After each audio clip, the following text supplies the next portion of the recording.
Hello Mark, I'm Jessie. I'm a freshman in CUE. My student number is 53. The title of the speech is The Four Fish Were Overeating and What to Eat Instead by Paul Greenberg. So when I was a kid, this was my thing. Laughter. I stunk at sports. I didn't like to play them. I didn't like to watch them. So this is what I did. I went fishing, and for all my growing up, I finished on the shores of Connecticut.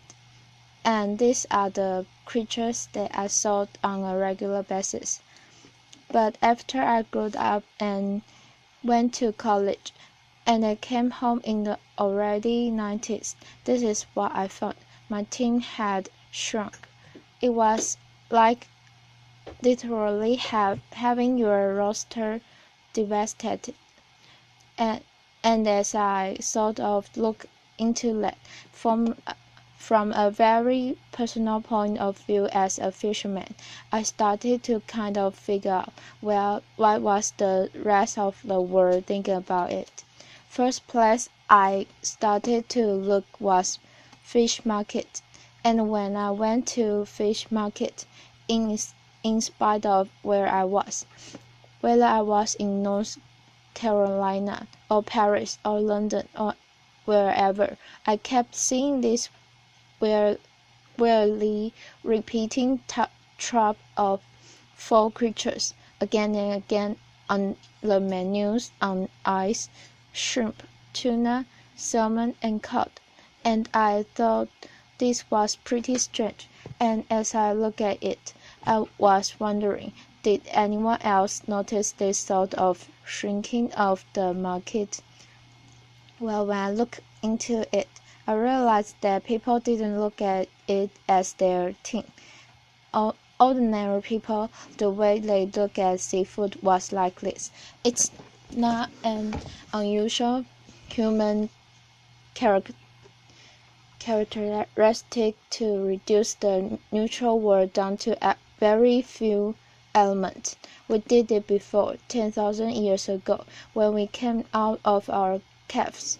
If you look at fire pits from 10,000 years ago, you will see raccoons, you will see, wolves, you will see all kinds of different creatures. But if you telescope to the age of 2,000 years ago, you will see these four mammals: pigs, cows, sheep, and goats. It's true of birds too. You look at the menus in New York City restaurant 115 years ago, 200 years ago, you will see snipe, woodcock, grouse, dozens of ducks, dozens of geese, but telescope ahead to the age of modern animal husbandry, and you will see for turkeys, ducks, chicken, and geese. So it makes sense that we've headed in this direction. But how have we headed in this direction? Well, first, it's a very, very new problem. This is the way we've been fishing the oceans over the last 50 years. World War II was a tremendous incentive to arm ourselves in a war against fish. All of the technology that we perfected during World War II, sonar, lightweight polymers, all these things were redirected toward fish, and so you see this tremendous build-up in fishing capacity.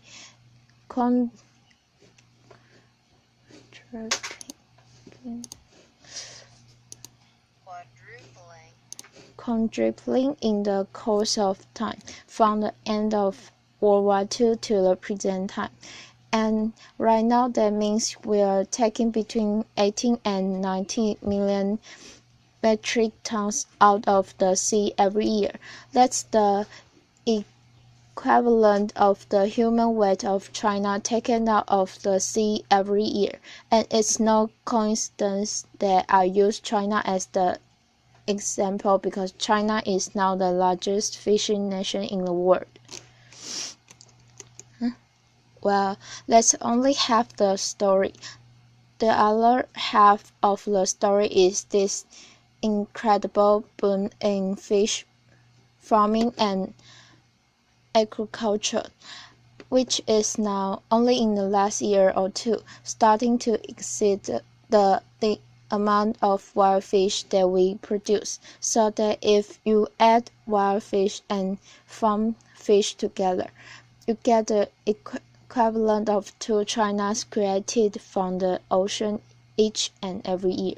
And again, it's not a coincidence that I use China as the example, because China, in addition to being the biggest catcher of fish, is also the biggest farmer of fish. So let's look at the 4 choices we are making right now. The first one, by far the most consumed seafood in America and in much of the West, is shrimp. Shrimp in the wild, as a wild product, it's a terrible product. 5, 10, 15, 50 pounds of wild fish are regularly killed to bring 1 pound of shrimp to the market. They are also incredibly fuel inefficient to bring to the market. In a recent study that was produced out of Dalhousie University, it was found that dragging for shrimp is one of the most carbon-intensive ways of fishing that you can find. So you can farm them, and people do farm them, and they farm them a lot in this very area. Problem is, the place where you farm shrimp is in this wild habitat, in mangrove forest. Now look at those lovely roots coming down. Those are the things that hold soil together, protect coast, create habitat for all sorts of young fish, young shrimp, all sorts of things that are important to this environment. Well, this is what happens to a lot of coastal mangrove forests. We've lost millions of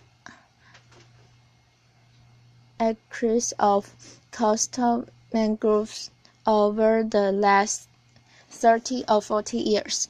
The rate of destruction has slowed, but we are still in a major mangrove deficit. The other thing that's going on here is a phenomenon that the filmmaker Mark Benjamin called Finding Nemo. This phenomenon is very, very relevant to anything that you've ever seen on a tropical reef, because what's going on right now, we have shrimp draggers dragging for shrimp, catching a huge amount of bycatch. That bycatch in turn gets ground up and turned into shrimp food. And sometimes many of these vessels, manned by slaves, are catching these so-called trash fish that we would love to see on a reef, grinding them up and turning them into shrimp feed. An ecosystem literally eating itself and spitting out shrimp. The next most consumed seafood in America, and also throughout the West, is tuna. So tuna is this ultimate global fish. These huge management areas have to be absorbed in order for tuna to be well managed. Our own management area, called a Regional Fisheries Management Organization, is called ICAT, the International Commission for the Conservation of Atlantic Tunas. The great naturalist Carl Safina once called it the international conspiracy to catch all the tunas. Of course, we've seen incredible improvement in ICAT in the last few years. There is total room for improvement, but it remains to be said that tuna is a global fish, and to manage it, we have to manage the globe. Well, we could also try to grow tuna, but tuna is a spectacularly bad animal for agriculture. Many people don't know this, but tuna are warm-blooded. They can heat their bodies 20 degrees above ambient temperature. They can swim at over 40 miles an hour, so they pretty much eliminate all the advantage of farming a fish, right? A farm fish is, or a fish is cold-blooded. It doesn't move too much. That's a great thing for growing protein. But if you got this crazy wild creature that swims at 40 miles an hour and heat its blood, not a great candidate for aquaculture. The next creature most consumed seafood in America and throughout the West is salmon. Now, salmon got its plundering too, but it didn't really necessarily happen through fishing. This is my home state of Connecticut. Connecticut used to be home to a lot of wild salmon, but if you look at this map of Connecticut,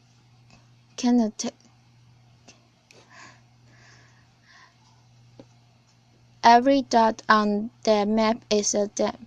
There are over 3,000 dams in the state of Connecticut. I often say this is why people in Connecticut are so uptight. Laughter. If somebody could just unlock Connecticut cheat, I feel that we could have an infinitely better world. But I made this particular comment at the convention once of National Parks officers, and this guy from North Carolina sidled up to me. He says, you won't be so hard on your Connecticut, 'cause we here in North Carolina, we got 35,000 dams, so it's a national epidemic. It's an international epidemic, and there are dams everywhere, and these are precisely the things that stop wild salmon from reaching their spawning ground. So as a result, we've turned to agriculture, and salmon is one of the most successful, at least from a numbers point of view. When they first started farming salmon, it could take as many as 6 pounds of wild fish to make a single pound of salmon. The industry has, to its credit, greatly improved. They've gotten it below 2 to 1, although it's a little bit of a cheat, because if you look at the way agricultural feed is produced, they're measuring pounds of pellets per pound of salmon. Those pellets are in turn reduced fish, so the actual what's called the FIFO, the fish in and the fish out, kind of hard to say, but in any case, credit to the industry. It has lowered the amount of fish per pound for salmon. Problem is, we've also gone crazy with the amount of salmon that we're producing. Agriculture is the fastest growing food system on the planet. It's growing at something like 7% per year. And so even though we're doing less per fish to bring it to the market, we're still killing a lot of these little fish. And it's not just fish that we're feeding fish to. We're also feeding fish to chickens and pigs. So we've got chickens and they're eating fish. But really, we also have fish that they are eating chickens because the byproduct of chickens, feathers, blood, bone, get ground up and fed to fish. So I often wonder, is there a fish that ate a chicken that ate a fish? It's sort of a reworking of the chicken and egg thing. Anyway, laughter. Altogether, though it results in a terrible mess. What you're talking about is something between 20 and 30 million metric tons of wild creatures. They are taken from the ocean and used and ground up. That's the equivalent of a third of a China or of an entire United States of humans that's taken out of the sea each and every year.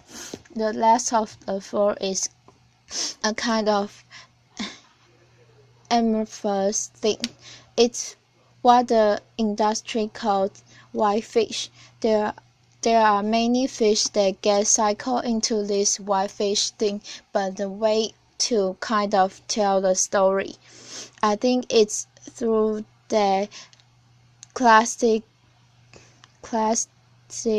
piece of American culinary innovation, the fillet-o-fish sandwich. So the fillet-o-fish sandwich actually started as halibut, and it started because a local franchise owner found that when he served his McDonald's on Friday, nobody came because it was a Catholic community.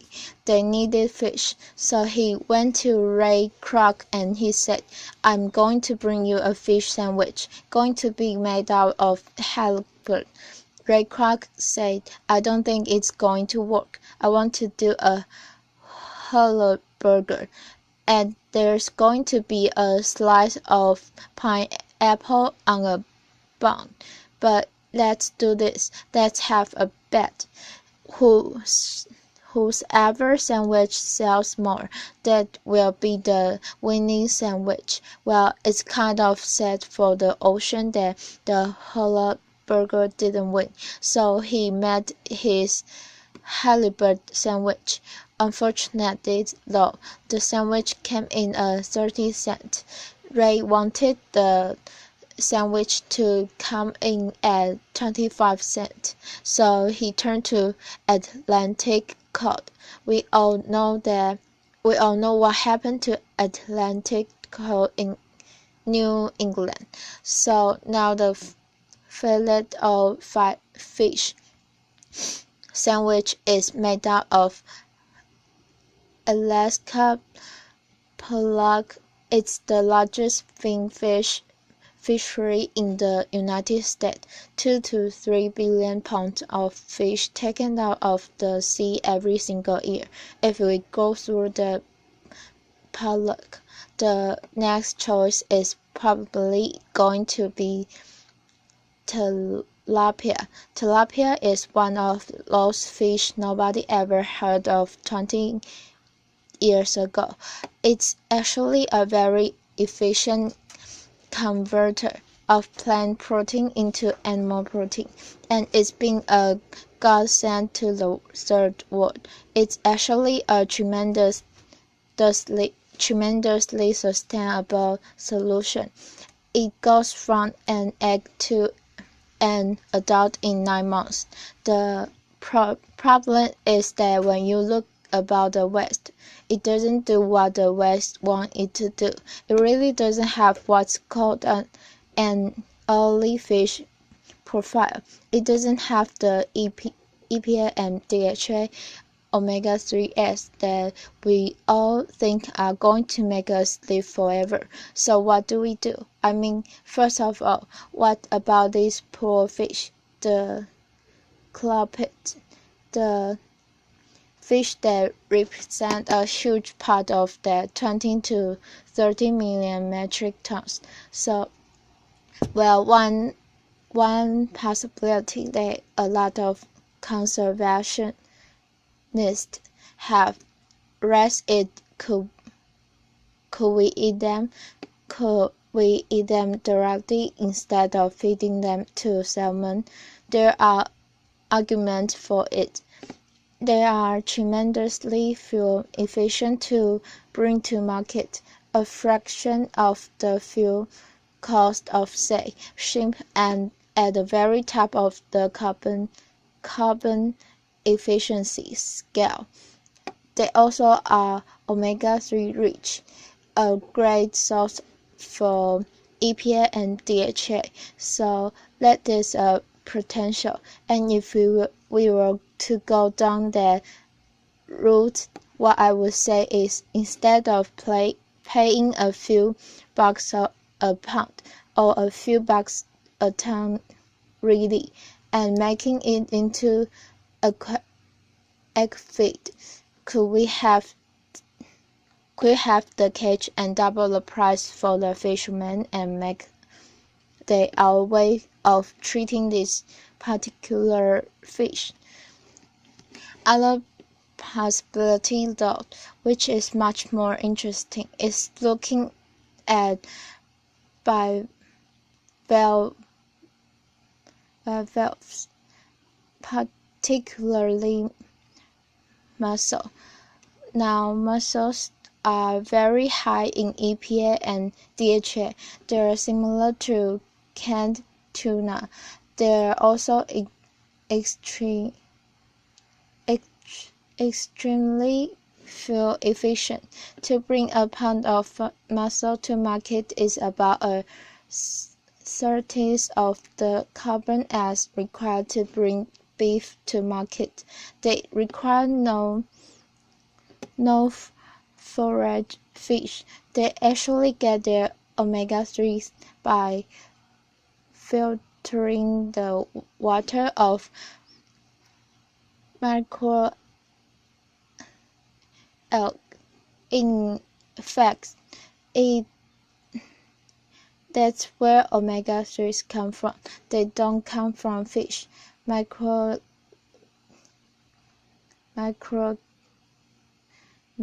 the omega-3s, they're only bioconcentrated in fish. Mussels and other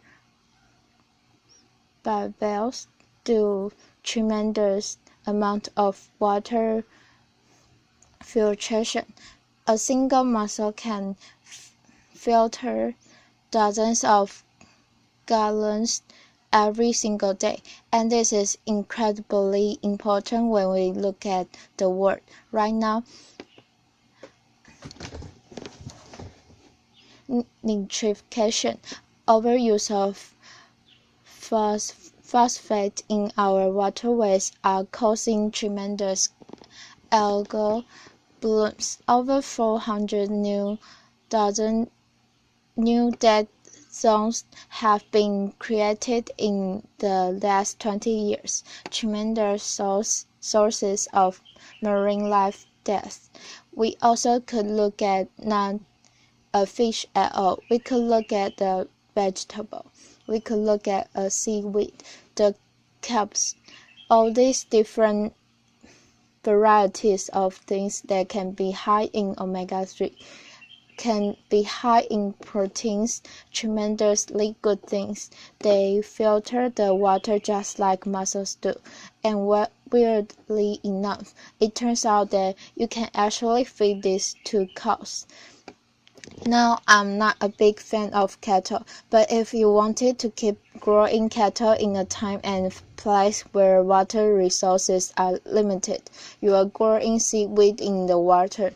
You don't have to water it. Major consideration. And the last fish is a question mark. We have the ability to create aquaculture fish that create a net gain of marine protein for us. This creature would have to be vegetarian. It would have to be fast growing. It would have to be adaptable to a changing climate, and it would have to have the oily fish profile. The EPA, DHA, omega-3 fatty acid profile that we're looking for. This exists kind of on paper. I have been reporting on this subject for 15 years. Every time I do a new story, somebody tells me, "We can do all that. We can do it. We've figured it all out. We can produce a fish that's a net gain of marine protein and has omega-3s. Great. It doesn't seem to be getting scaled up. It is time to scale this up. If we do, 30 million metric tons of seafood, a third of the world catch, stays in the water. So I guess what I'm saying is this is what we've been going with. We tend to go with our appetite rather than our mind. But if we went with this or some configuration of it, we might have a little more of this. Thank you. Applause.